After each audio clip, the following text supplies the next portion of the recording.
આજે વાત કરીશું payment and order processing, authorisation, chargeback and other payment methods, જેમાં સૌથી પહેલા ટાઈપ્સ ઓફ ડિજિટલ પેમેન્ટ્સ, જેની અંદર banking cards, USSD, UPI, AEPS, mobile wallets, POS, mobile banking, internet banking, આ દરેક વિશે વારાફરતી જોઈશું. જેમાં સૌથી પહેલા બેન્કિંગ કાર્ડ છે. બેન્કિંગ કાર્ડ ભારતમાં સૌથી વધુ ઉપયોગમાં લેવાતી ડિજિટલ પેમેન્ટ સિસ્ટમ છે. ગ્રાહકો મોબાઈલ એપ્લિકેશનમાં કાર્ડની માહિતી સંગ્રહ કરી શકે છે અને સંગ્રહિત કાર્ડ માહિતીનો ઉપયોગ કરીને સેવાઓ માટે ચૂકવણી કરી શકે છે. બીજું USSD, unstructured supplementary service data, જેમાં યુએસએસડી બીજી લોકપ્રિય ડિજિટલ ચૂકવણી પદ્ધતિ છે. તેનો ઉપયોગ કોઈપણ બેન્કિંગ એપ્લિકેશન ઇન્સ્ટોલ કર્યા વિના મોબાઈલનો ઉપયોગ કરીને કેશલેસ વ્યવહારો કરવા માટે કરી શકાય છે.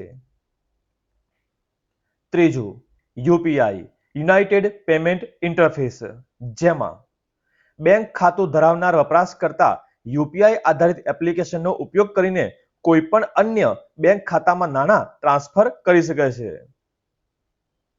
ચોથું એઈપીએસ, આધાર અનેબલ્ડ પેમેન્ટ સિસ્ટમ.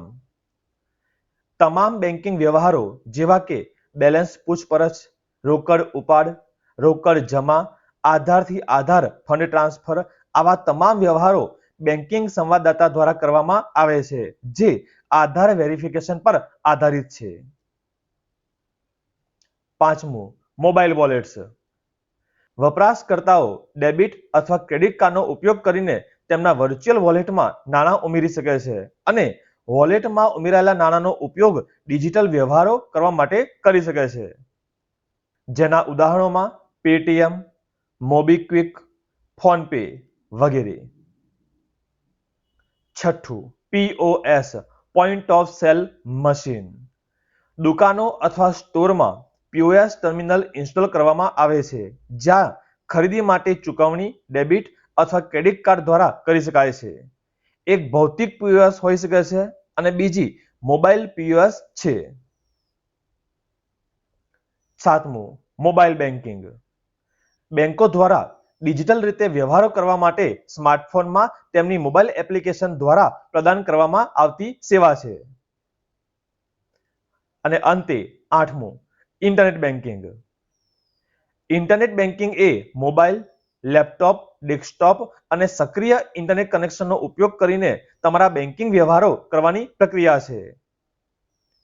ત્યાર પછી what is payment authorisation. Transaction પૂર્ણ થાય તે પહેલા ચૂકવણી અધિકૃતતાએ ગ્રાહકની નાણાકીય સંસ્થા અથવા ક્રેડિટ કાર્ડ કંપનીની મંજૂરી મેળવવાની પ્રક્રિયા છે. તે ખાતરી કરે છે કે ગ્રાહક પાસે ખરીદીને આવરી લેવા માટે નાણાં અથવા ક્રેડિટ છે. આ મોટે ભાગે બિનમહત્વપૂર્ણ પગલું અત્યંત મહત્વનું છે, કારણ કે તે ચૂકવણીની અધિકૃતતા અને પ્રક્રિયા કરવાની ક્ષમતાની ખાતરી આપે છે. આ સિવાય વોટ ઇઝ ચાર્જબેક.